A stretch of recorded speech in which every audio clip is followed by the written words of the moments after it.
Bonjour à tous. Alors, je me suis lancé dans les tutos de cuisine, j'en ai déjà fait un, donc on va en faire un deuxième, mais celui-ci il est particulier. C'est le ragoût d'escoubille, et ça je sais qu'il y a beaucoup de gens qui doivent l'attendre, cette recette, que ce soit dans l'Hérault, que ce soit dans les Alpes-Maritimes. Donc, comme aujourd'hui on va manger ça, j'ai dit on va l'enregistrer. Donc, pour le ragoût d'escoubille, les escoubilles, ce sont en réalité des restes avant qu'on jetait. Mais là maintenant, en fait, ça s'appelle ragoût d'escoubille. Et ces fameux restes, c'est devenu un vrai plat, un vrai bon plat. Et je vais vous montrer comment on procède. Donc, pour ce fameux ragoût d'escoubille, il faut de la viande hachée, des pilons de poulet. Alors, viande hachée, il y en a 500 grammes.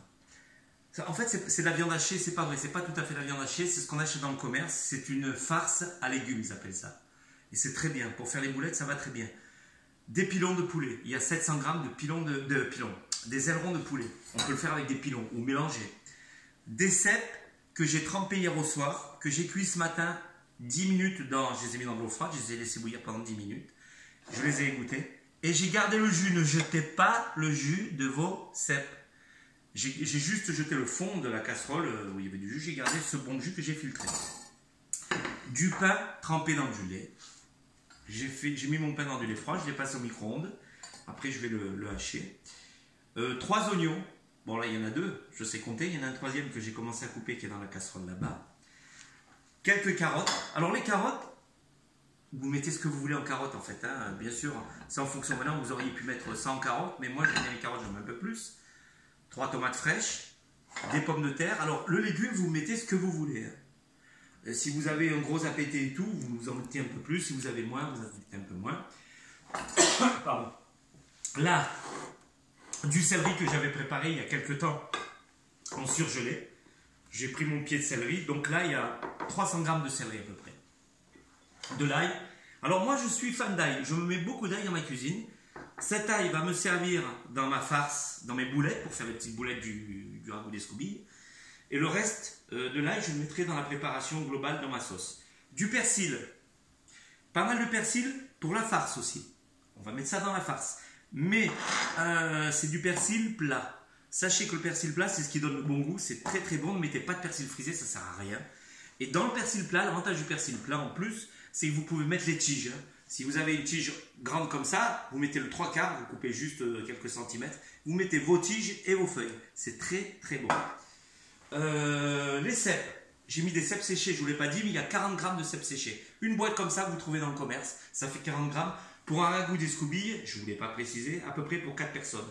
Donc, en viande, dans ma recette, il y a 300 grammes de viande crue, entre la farce, entre les boulettes et le poulet. Donc, une fois cuit, ça retombe à 270 grammes à peu près, par personne de viande. Donc ça vous permet de savoir quel va être le nombre de convives avec votre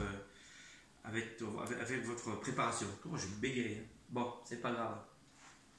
Donc la base de cette recette, je vais démarrer. Alors on va cuire tout ça, je vais faire revenir toutes mes préparations et après on fera cuire ça dans un faitout en terre que je mettrai au four. Et tout ce que je vais faire revenir, c'est dans une casserole là-bas en inox, mais ça va cuire la base au four là-dedans. Alors, je vais commencer par faire revenir mes ailerons de poulet. Je vous le répète, on peut mettre des ailerons, des pilons. Ça, c'est question de goût. Donc, ce sont des ailerons, mais c'est des ailerons label rouge. Prenez quand même du bon poulet. Et je vais faire revenir à l'huile d'olive. Moi, ma cuisine, elle est faite à base d'huile d'olive. Souvent, très souvent. Un petit peu d'huile. Voilà. On referme. Et je vais bien faire dorer mes pilons. Alors, voilà. Les pilons sont là. On va couper là et quand c'est bien doré, je vous montrerai la steak. Pendant que mon poulet revient, je vais le faire revenir. Donc vous baissez un peu le feu parce que ça a l'air un peu fort. Voilà, vous baissez un peu le feu. Je vais émincer les oignons. Alors ces oignons, ils vont servir pour la préparation de mon ragoût d'escoubille. Mais une petite partie va servir aussi pour faire mes boulettes. On met dans la préparation des boulettes. Donc, j'émince les oignons. Non, c'est une boutade, c'est pas vrai. Je ne me suis pas coupé. Moi, c'est toujours ma petite boutade, j'aime bien les petites boutades. Voilà. Allez, on émince le deuxième oignon. Voilà. Voilà. Alors là, on le filme en intégralité parce que c'est pour le spectacle. C'est toujours bien de voir. Voilà. Je mets mes petits. Hop. Alors, quand mon poulet sera revenu, après je vais faire revenir mes oignons. Et une partie de mes oignons, je les prendrai, je les émincerai encore sur ma planche, comme ça. Et je mélangerai dans ma viande farce à légumes. Bon, on peut continuer notre recette. Alors, j'ai fait revenir les poulets. Regardez, ils sont magnifiques. Tu approches, viens. Là, j'ai fait revenir, attendez, les oignons. Ils sont là. J'en ai enlevé une partie que je vais mettre dans ma farce, que je vais émincer. Ils sont là-bas. Voilà, donc je les prends avec mon poulet. Voilà. Voilà. Donc, à l'intérieur de la casserole, j'ai mis les carottes. Pendant que tout ça revenait, j'ai coupé mes carottes. Mon céleri, il était déjà coupé. J'ai coupé mes carottes, je les ai mises dedans. Alors, notez, olives noires. J'ai oublié les olives noires dans mes produits tout à l'heure. Donc, mettez des olives noires dans votre ragoût. Là, j'ai mis un petit pot d'olives noires. Vous savez, les olives qu'on a dans le commerce en pot. Des olives, il y a des noyaux, là, on peut les acheter des noyautés. Des olives à la grecque. Donc, je mets mes... Tu as filmé dedans? Voilà. Alors, je mets mes oignons. Voilà. Je mets mon poulet. Voilà. Ah, c'est magnifique ça. Oh là là là là. C'est pas encore cuit, mais déjà là on en mange. Alors, je prends mes champignons. Alors, oui, je mets mes champignons dedans. À l'intérieur. Les cèpes. Voilà. Viens montrer bébé. Viens montrer. Voilà. Ça fait ça. Alors le jus. Le jus filtré de mes cèpes. Ne jetez pas votre jus, je vous le répète, c'est important. Voilà. Alors, ce que je vais mettre aussi, que j'ai pas mis dans les ingrédients, je vais mettre un petit bouillon cube. Pour ça peps tout ça. Un petit bouillon cube. 2 feuilles de laurier. C'est le laurier du jardin, ça. Le persil aussi, d'ailleurs. C'est le persil que je vais mettre dans ma farce. C'est le persil du jardin de l'or. Voilà. Ensuite, donc tout ça c'est mélangé, mais ça ne cuit pas là. Après, je mettrai tout ça dans la casserole. Alors, donc, mes oignons revenus. Voilà. Je les hache. Voilà. Voilà. Et je vais les mettre dans ma farce. Alors, dans ma farce, le persil. Voilà.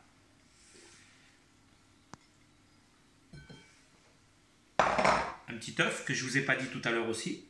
Un petit œuf. Voilà. De l'ail. Alors, une partie de l'ail va aller là-bas. Et une partie va aller dans la farce. Alors, moi, je suis fan d'ail. Je vais à mon goût. J'aime l'ail. Ça relève bien. Franchement, l'ail, dans les farces et tout ça, franchement, ça relève bien, bien, bien. Souvent, les farces, elles sont fades parce que ça manque de ciboulette, d'ail, d'herbe. Il ne faut pas avoir peur. Il faut relever tout ça. La viande, ça n'a pas beaucoup de goût. Il suffit simplement de bien relever tout ça. Alors, je prends mon couteau. Encore un petit peu. On va pas être chiche. Hein? On va pas être chiche. C'est toujours bon. Alors, voilà, là, il y en a assez. Alors le reste, ça va aller de ma préparation. Alors, je vais hacher mes oignons. Donc, je ne vais pas vous le filmer tout le temps. Je vais hacher les oignons et je vais hacher le pain. Alors, je vais hacher les oignons. Et après, je vous montrerai comment on hache le pain. C'est bon, bébé. On continue. Alors, j'ai coupé les tomates. En fait, j'avais mis 3 tomates. Je vais en mettre 2. Ce sera largement suffisant. Donc, je vous montre. On prend les tomates. On enlève le... Ah merde, le terme ne me vient plus, enfin un peu. On enlève le prépare la tomate, on enlève la peau, c'est important, on enlève le pédoncule, mais on ne met pas la peau, hein, c'est pas bon, ça passe pas dans la cuisson et tout. Alors on pourrait même enlever les graines, mais c'est pas la peine, moi j'aime la tomate, j'aime les graines, et ça donne du goût tout ça. Donc, regardez comment je fais, c'est très simple. Voilà. Alors on fait avec un grand couteau comme ça, on peut le faire avec un petit couteau si vous n'avez pas de grand couteau, il y a des chances. Alors là avec le petit couteau, pareil, vu que vous n'avez pas de grand couteau, voilà, toujours en bordure de planche pour avoir si vous êtes trop loin, là, vous n'arriverez pas à mettre la lame à plat, donc on se fait bien au bord. Voilà, on écrase la tomate et on suit la planche à plat. Et la peau elle va rester automatiquement. Voilà, et là on enlève même, on peut aller à très très ras de la tomate. Voilà, il ne reste pas grand chose. Donc voilà. Ensuite on va. Je mets mes tomates là, je vais vous montrer le pain. On va le mettre dans la farce aussi. Donc le pain, on va les masser. Voilà. Ou vous le passez dans un petit moulin, dans un robot, votre pain trempé. Donc là, je répète, j'ai mis du pain dans du lait. Et je l'ai passé un peu au micro-ondes pour le chauffer, pour bien le ramollir. Là, il y a l'équivalent d'un tiers de baguette à peu près. Pour 500 grammes on peut en mettre plus, on peut en mettre moins, mais là, il y en a déjà pas mal. Je ne suis même pas sûr de tout mettre. Je ne sais pas encore si je vais tout mettre. Donc, là, vous avez les oignons que j'ai hachés tout à l'heure. Je vais mettre dedans. Voilà. Bon, on se retrouve tout à l'heure pour la préparation des boulettes. Alors, on continue. Dans un verre, j'ai mis un peu d'eau, j'ai mis un cube de bœuf ou de volaille, ce que vous voulez, ce que vous avez en cube. Je mets dans la casserole. Ensuite, un peu de concentré de tomate. On va mettre le concentré. Voilà. Grosso modo, là, il y a 2 belles cuillères à soupe de concentré de tomate. Voilà. Je mets mes tomates épluchées, donc il ne reste pas ça, que la peau, coupée en petits morceaux, je mets dedans. Voilà, donc moi je les ai faites au couteau, mais on pourrait les faire dans de l'eau bouillante, on peut les émonder, eau bouillante, hop, on les jette dedans, on fait une fente sur la tomate, on jette, on épluche, ça va plus vite. Enfin, pour moi, je préfère comme ça, mais chacun sa méthode. Ensuite, la farce, le pain, les oignons, le persil, un œuf, salé, poivré, un petit peu de farine. Et j'ai pris un boulier pour faire le bon dosage. Voilà. Alors, hop, je les écrase légèrement, je mets de la farine, j'écrase. Alors, c'est pas des boulettes que je fais, c'est des petites, un petit peu plates. Voilà. Pour les faire revenir à la poêle, c'est bien mieux que de faire des boulettes. Des boulettes, c'est quand même, c'est un peu chiant à faire revenir. Donc là, on fait ça, on les écrase légèrement. Voilà. Hop. Je continue un petit peu. Je mets dedans. Voilà. Puis au moins, elles sont bien dosées. Il y a le bon dosage. Voilà, tout le monde aura la même quantité de... Donc il y en a pas mal quand même avec 500 grammes. Voilà. Alors, on se voit tout à l'heure pour faire revenir toutes ces petites boulettes. J'ai donc fariné mes boulettes. Je les ai un peu aplaties pour faire des petites galettes. Et on va juste les rôtir. Voilà, on va les rôtir pour leur donner une petite texture. Alors dans la farce, ce que j'ai rajouté, je ne vous l'avais pas dit tout à l'heure, c'est une farce assez molle. Pour qu'elle se tienne vraiment bien, j'ai rajouté une cuillère à soupe rase de maïzena. J'ai mélangé dans ma farce, voilà, dans mes boulettes, pour qu'elles aient plus de texture, qu'elles se tiennent mieux au niveau de la cuisson. Voilà, que j'ai mélangé dans la farce. Et après, j'ai trempé le tout dans la farine. La farine, pareil, hein, ça va leur donner une coque bien ferme, ça va leur permettre de bien tenir.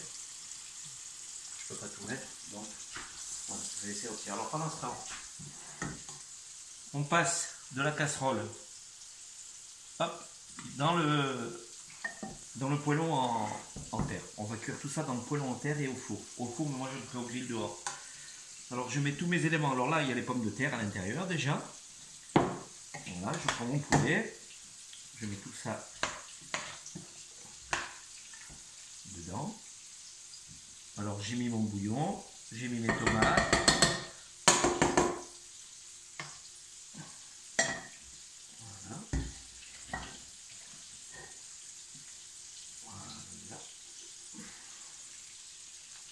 sacré paquet. Hein.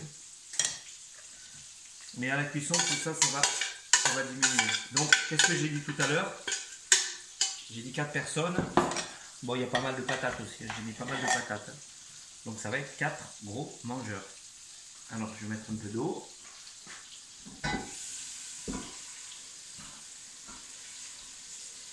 Voilà.